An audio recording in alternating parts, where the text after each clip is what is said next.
And latest COVID-19 test results show Uganda President Yoweri Kaguta Museveni remains COVID-19 positive. The president, who is in isolation, says in spite of a few health challenges, he managed to sleep and is upbeat even though he remains ill. The president says he shall wait for a few more days and check again. In the meantime, he remains in self-at Nkasero. Museveni, who announced last week that he had tested positive for the coronavirus, has dismissed reports that he is very ill. In a statement sent out to the newsrooms, the president advises individuals to get fully vaccinated against the coronavirus and that the elderly should get booster shots.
And now I want us to cross over live to Uganda and speak to our reporter Godfrey Badebie, who is keeping tabs on what is unfolding in Uganda. Good afternoon to you, Badebie. How is Uganda and how are the citizens of Uganda taking the message of the president taking leave?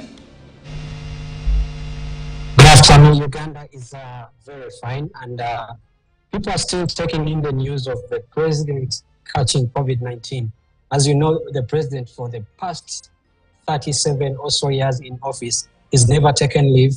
He's been working day and night. And this is news to most of the Ugandans here, because imagine a country with a president who never falls sick. So this is news to the people here, and it's something that is coming with mixed feelings. Those in the opposition offices find it the time to really reflect and think it's the right time for the president to think otherwise about who should work, probably who should replace him in case he's out of office.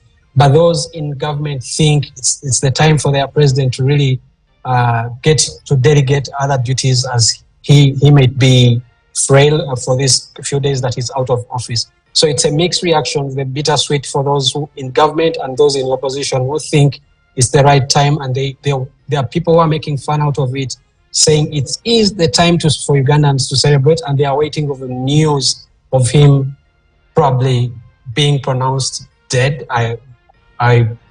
Some sentiments like that are coming out of the masses in Uganda. And Badebie, well, the president has decided to take leave and delegate his duties to the prime minister. Why not the vice president? So you see, the president holds the highest office in this country. Then it's followed by the vice president and then the prime minister. So by the time the president got sick or confirmed catching COVID-19, the vice president was at that particular time out of the country. was delegated to officiate some other event out of the country. So the next in the queue was the Prime Minister. So it was handy for her to come in and step in. But also critics have said, you know, the Vice President is a soldier, is a military, he comes from the military background. So some critics think it's fair from the President, since he thinks this having a soldier standing in his shoes when he's not around is a threat to his throne. So people thought it is a question of safety of his seat, then hand over to a civilian like the Prime Minister, other than a fellow soldier who is the Vice President of this country. And so even as we talk about the delegation of his duties, now what can the Prime Minister do and what can he do? And still on the same, what happens if the President doesn't feel better for the next, say, 1 week and the Vice President is in the country? What happens in that instant? So as of today, the Prime Minister is still performing her duties, but generally what happens is really the President is in the background. For instance, the just concluded assignment she took over, all she did was supervised by the office of the President. Even a speech was really delivered to her from the office of the President.